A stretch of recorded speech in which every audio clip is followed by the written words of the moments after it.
नमस्कार दोस्तों। तो आज हम पढ़ने जाएंगे WPI, PPI, CPI ये क्या होते हैं और इनका क्या रोल रहता है मार्केट में।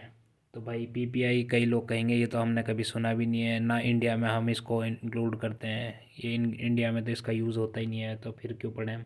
तो भाई कई बार यूएस में डेटा आता है तो PPI हमें जानना ज़रूरी होता है कि यूएस में क्या डेटा आया है, तो इसके बेस पे हम क्या देख सकते हैं मार्केट में कैसा असर कर सकता है ये PPI।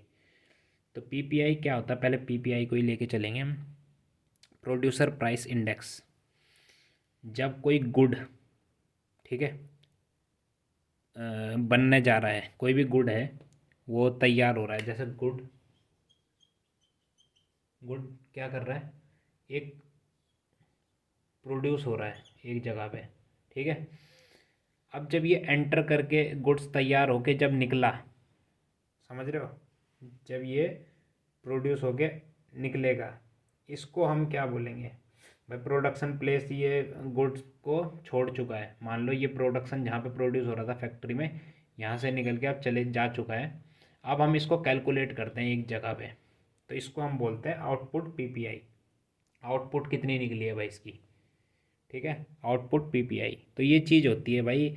अच्छा, इससे पता क्या चलेगा, हम पहले ये जानते हैं इससे पता क्या चलेगा, क्यों हम नाप रहे हैं इसको।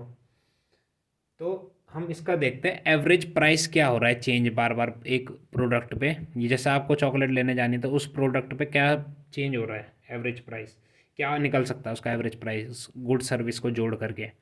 अच्छा, WPI क्यों बेकार है, पहले तो ये बता देता हूँ। WPI इंडिया में क्योंकि निकलता WPI इंडिया में है।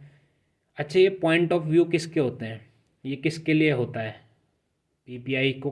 पीपीआई का मतलब कंज्यूमर से क्या लेना देना है, कंज्यूमर। भाई मैं तो कंज्यूमर हूँ, कंज्यूमर को क्या लेना देना पीपीआई से।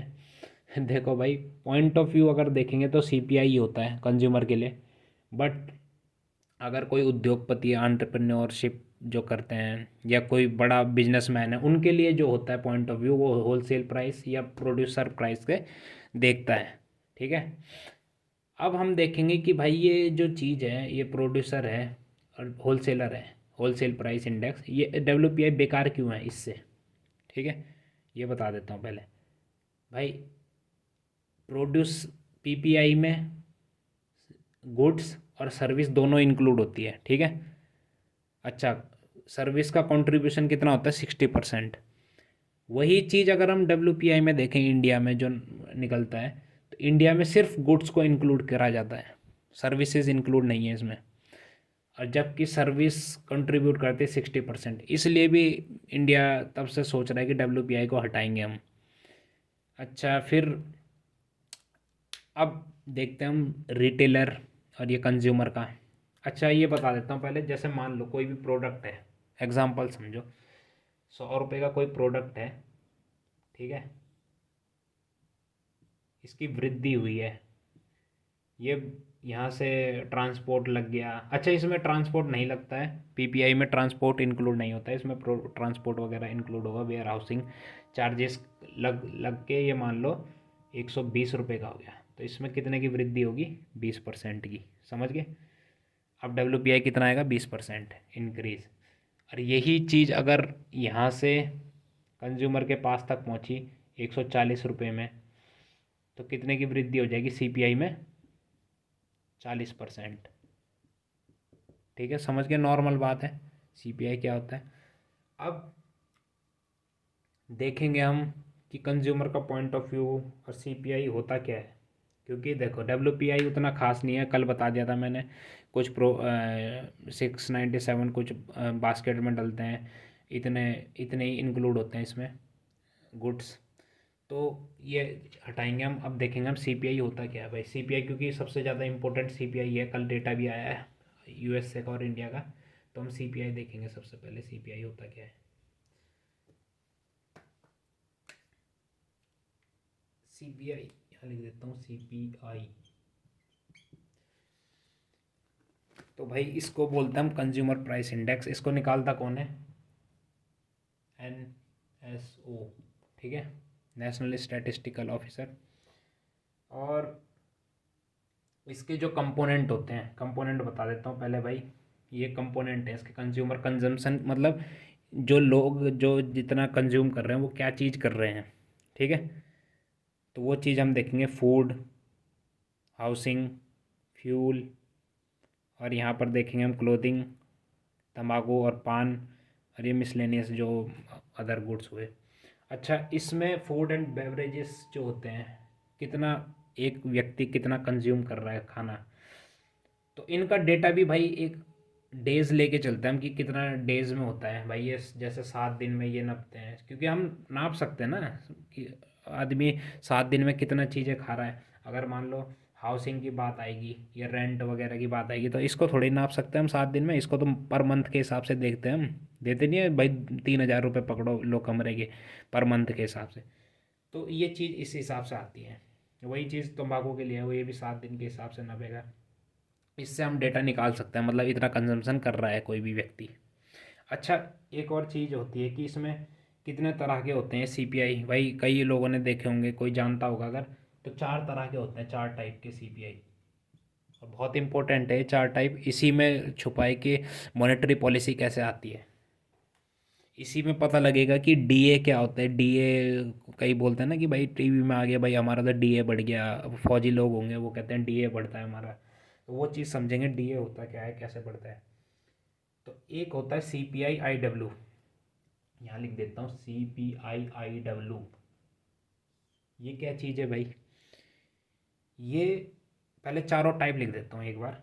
CPI-IW होता है, एक होता है CPI अपना AL, एग्रीकल्चर, एग्रीकल्चर लेबर। तीसरा होता है हमारा रूरल, CPI रूरल लेबरर। और चौथा होता है हमारा CPI-UNME, CPI-UNME। अभी देखो आसान भाषा में बिल्कुल समझेंगे, सबको समझ आ जाएगा ये। देखो भाई, ये जो होता है IW, IW क्या है, इंडस्ट्रियल वर्कर। अब देखो हमने सेगमेंट दिए हुए हैं इनमें कि सीपीआई अलग अलग सेगमेंट में बांट देते हैं हम, क्योंकि भाई कई लोग होते हैं, जैसे मान लो ये हम हमें क्यों बांटा हुआ है पहले तो ये जानते हैं हम। कई लोग होते हैं देखो, हर लोगों का अलग तरह का काम है। कोई डॉक्टर है तो डॉक्टर अलग तरह का काम करेगा, कोई इंडस्ट्रियल वर्कर है तो वो कुछ और काम करेगा, वो फिजिकल वर्कआउट ज़्यादा करेगा। कोई कंपनी में बैठा है तो वो कंपनी में ही बैठा रहेगा, वो फिजिकल वर्क कम करेगा, तो उसकी कंजम्पशन अलग होगी। तो हर व्यक्ति की कंजम्पशन, ये चीज़ें अलग अलग होती हैं, तो वो अपनी उस हिसाब से ही बास्केट भरता है अपनी। समझ गया।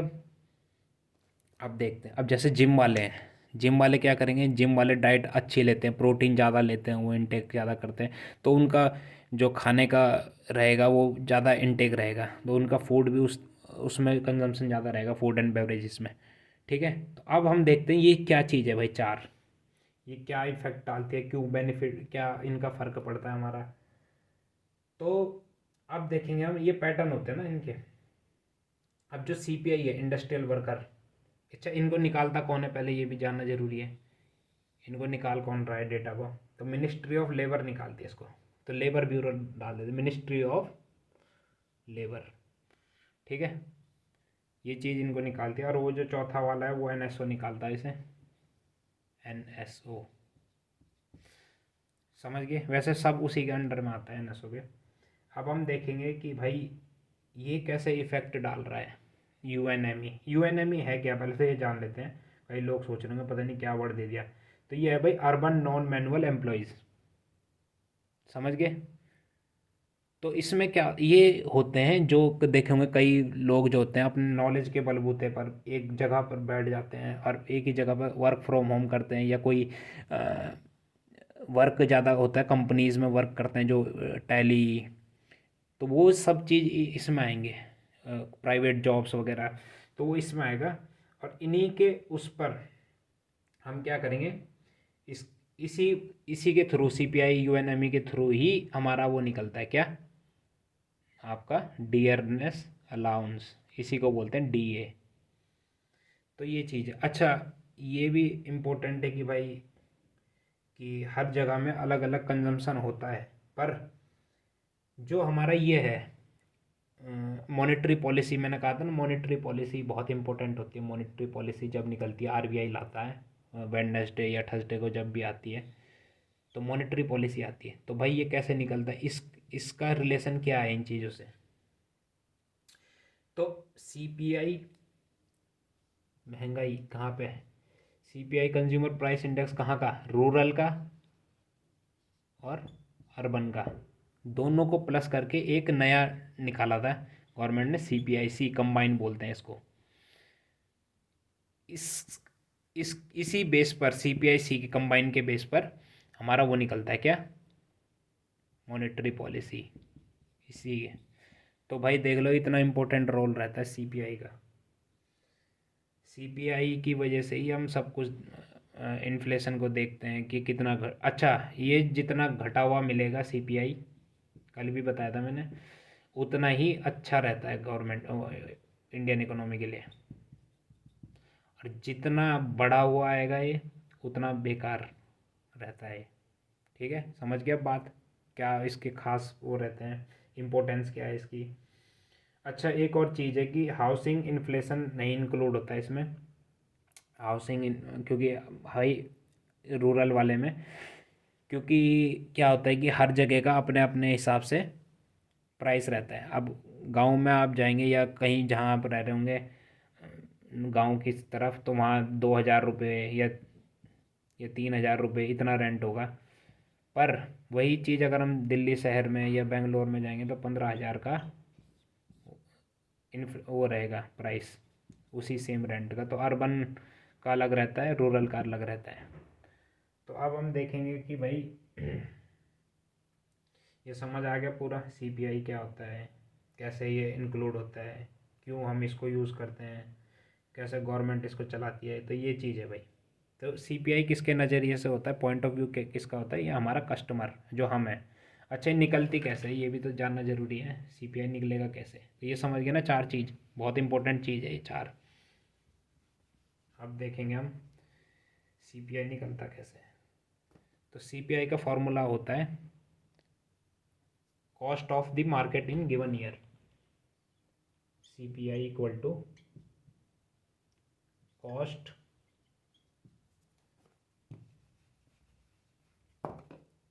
ऑफ द मार्केट, जो भी साल रहेगा वो, given year, upon cost of the market in base year. Base year मैंने कल बताया था 2012 को लेके चलते हैं सीपीआई में, या चेंज भी होते रहते हैं यार ये, इनटू 100। तो ये चीज़ है भाई, समझ गए ना बात। जो भी साल कॉस्ट रहेगी जिस साल की वो लिखेंगे और नीचे आएगा बेस ईयर और इनटू 100, तो ये आपका सीपीआई डेटा निकल के आ जाएगा। तो भाई ये चीज़ है, सीपीआई को जानने के लिए सब कुछ बता दिया मैंने, क्या होता है, कैसे होता है, कैसे इफ़ेक्ट डालता है मार्केट में। तो ये चीज़ है भाई, तो शेयर मार्केट में बहुत ज़रूरी है इन चीज़ों को जानना। तो होप करता हूँ कि आपको समझ में आ गया होगा सीपीआई, डब्ल्यूपीआई, पीपीआई। ठीक है, थैंक यू।